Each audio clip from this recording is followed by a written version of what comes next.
E pra você que gosta do canal e quer apoiar a gente, é muito importante, tá? Pra canais pequenos como o meu, que você apoie se você puder, tá bom? Fica com o vídeo agora, espero que você goste. Eu, primeiro de tudo, eu queria entender, que eu ainda não vi a fundo, né? Eu queria entender o que aconteceu, né? Eu ouvi que ele tava ouvindo vozes na tornozeleira, né? Eu ouvi que eles tinham um plano, né, de fazer uma ciranda na porta da casa dele lá e ele sair e fugir, né? Mas eu ainda não vi nada muito a fundo sobre, né? O Árvore tem um vídeo aqui intitulado "O plano de fuga de Bolsonaro era bem a cara dele". Então eu imagino que ele esteja falando que era lindo, que era macio, com a cutis rosada. Eu imagino que ele esteja falando isso, né? E não cheio de brotueja hanseníase. Vamos lá, Árvore. Essa é a tornozeleira eletrônica do Jair. Olha o estado. O vídeo que mostra a policial penal avaliando esse equipamento é, como diriam os meus jovens, absolute cinema. Mas também absolute Bolsonaro. Na medida em que é essa mistura surreal aí de graça e desgraça. O senhor usou alguma coisa para queimar isso aqui? Ferro quente aí. Ferro quente? Curiosidade. Por curiosidade é foda, né? Aí é foda, cara. Aí mantém a historinha de que você ouviu vozes, né? Que é menos feio, né? Curiosidade, cara. Que ferro foi? Ferro de passar? Não, ferro de solda. Ferro de solda, aquele que tem uma ponta? Tudo nesse 1 minuto de gravação é um espetáculo. Tem a policial falando com ele com aquela voz gostosinha, condescendente de professora de primário. Que horas que o senhor começou a fazer isso, seu Jair? Eu já final da tarde. Final da tarde? Tem a alegação de curiosidade. Curiosidade. Tem as marcas todas tortas ali do serviço porco que ele tentou fazer no aparelho. Aliás, será que era assim que ele queria auditar as urnas eletrônicas? Vai saber. Mas esse vídeo, ele também traz uma dúvida. É uma dúvida curiosa. Porque o Jair não tentou tirar a tornozeleira eletrônica da perna dele. Não. Tá certo. O senhor tentou puxar a pulseira também? Não. Não? Não rompi a pulseira, não. Tranquilo. Ao invés disso, ele tentou ter acesso ao interior do aparelho, que é onde estão os componentes eletrônicos. E ele tentou quebrar a caixinha, né? Não foi a pulseira, né? É uma loucura, cara. Curiosidade. Mas a curiosidade é só uma das versões que ele mesmo deu. Agora tem outra. Um surto que fez com que ele acreditasse que ali dentro tinha algum tipo de escuta. Eu vou ler um trechinho da ata de audiência de custódia que a gente pegou aqui, que diz o seguinte: o depoente afirmou que estava com alucinação de que tinha alguma escuta na tornozeleira, tentando então abrir a tampa.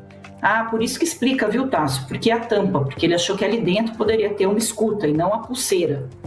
O depoente afirmou que não se lembra de surto dessa natureza. Aí eu compro mais, ocasião. tá? E o depoente aí faz afirmou mais que sentido, tá bom? Era um demônio ali dentro, né? passou a tomar um dos remédios cerca de 4 dias antes dos fatos que levaram à sua prisão. Então, essas foram as informações da ata que esclarecem um pouco aí essa dúvida, né, das pessoas, por que ele não tentou romper a pulseira, mas sim a caixinha. Esclarece ou esclareceria a dúvida? Porque a gente precisa considerar a hipótese de que o Bolsonaro estivesse mentindo ao falar em curiosidade ou surto. Não é como se ele nunca... Não, que isso, jamais. Ele jamais mentiria, pô. Isso aí, se ele falou, é verdade absoluta. Você não tem dúvida, Árvore. Nunca tivesse mentido antes, né? Então é justo se perguntar, o que é que esse homem estava tentando fazer? Esse aí é o Paulo Amador, o advogado do Jair. Ao conversar com a imprensa, ele foi logo fazendo uma longa lamentação a respeito das condições de saúde do cliente. É um idoso, padece de problemas que são pública e ostensivamente graves em sua saúde, foi submetido desde a facada, desde a criminosa facada, a 100 cirurgias de longa duração, a última de 12 horas, foi internado por diversas vezes com semi-obstruções intestinais, inclusive no fatídico 8 de janeiro, logo em seguida ele foi internado nos Estados Unidos, sofreu de erisipela, padece, portanto, de uma situação... Assim, tá podre, né? Tá podre, é um ser humano podre, né? Leproso, né? Uma hanseníase. E na época da pandemia falava que tinha histórico de atleta, né? Quem lembra disso, né?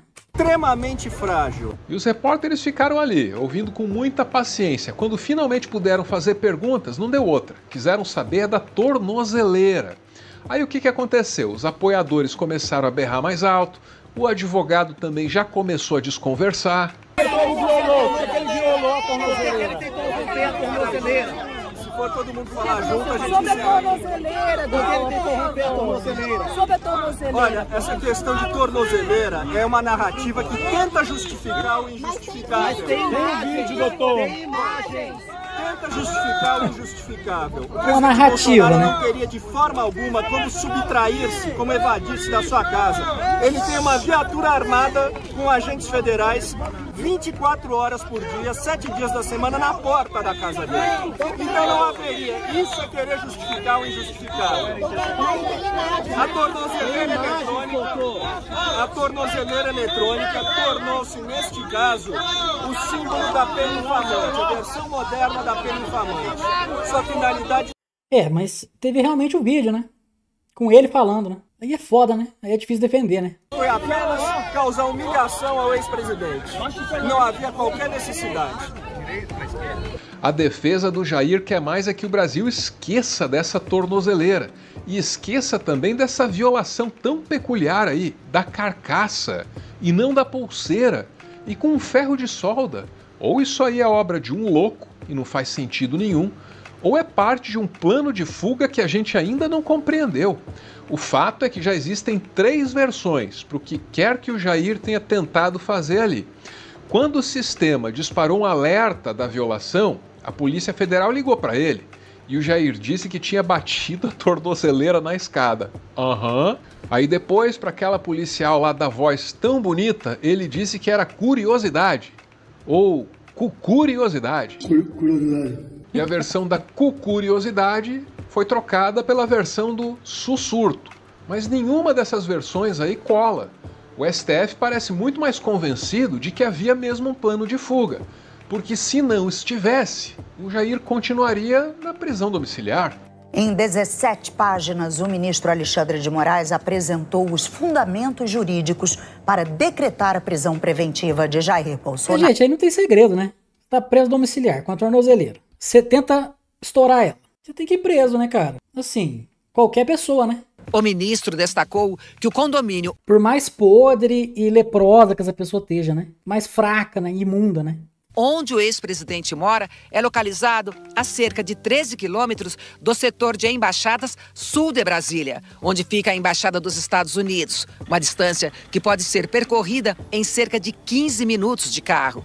E lembrou que Bolsonaro planejou durante a investigação, que posteriormente resultou na sua condenação, a fuga para a Embaixada da Argentina, por meio de solicitação de asilo político àquele país.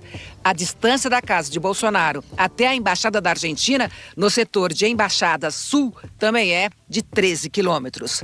O ministro analisou ainda a violação da tornozeleira, informação que, segundo ele, constatou a intenção do condenado de romper a tornozeleira eletrônica para garantir êxito em sua fuga, facilitada pela confusão causada pela manifestação convocada por seu filho.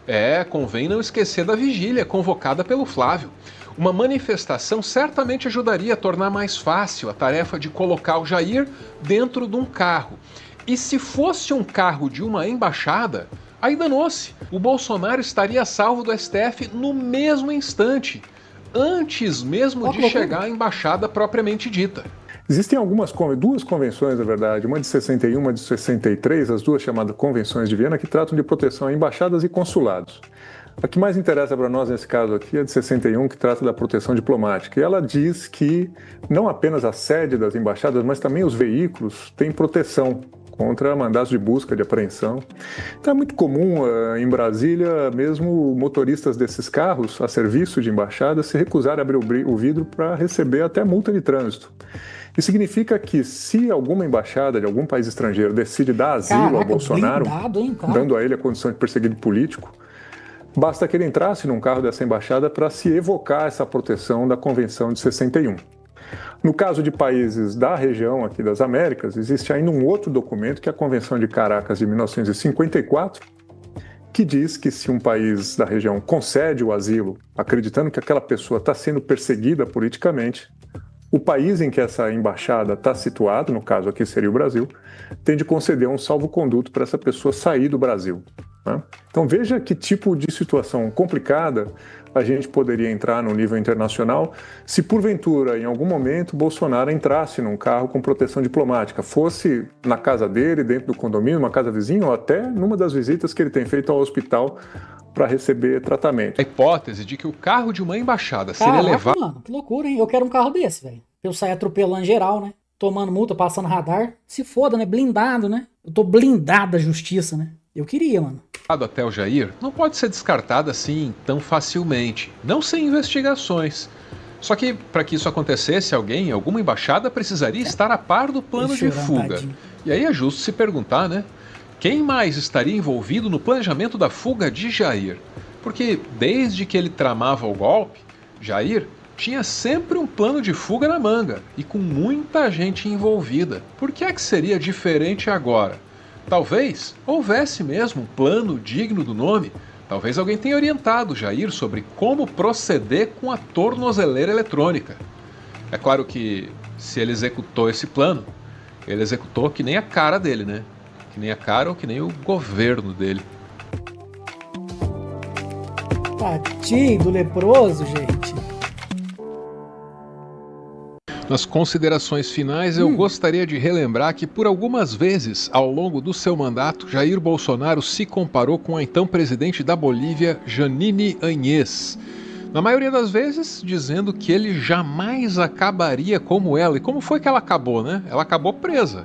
A polícia encontrou a Janine dentro do box da cama. Sabe a cama box? Aquela que abre assim para você guardar ali dentro ou seus cobertores, ou um foragido da justiça. Então, encontraram ela assim, escondida dentro do box da cama. E foi uma coisa super constrangedora, né? Demonstrando não apenas culpa, mas também assim uma certa incompetência na hora de se esconder.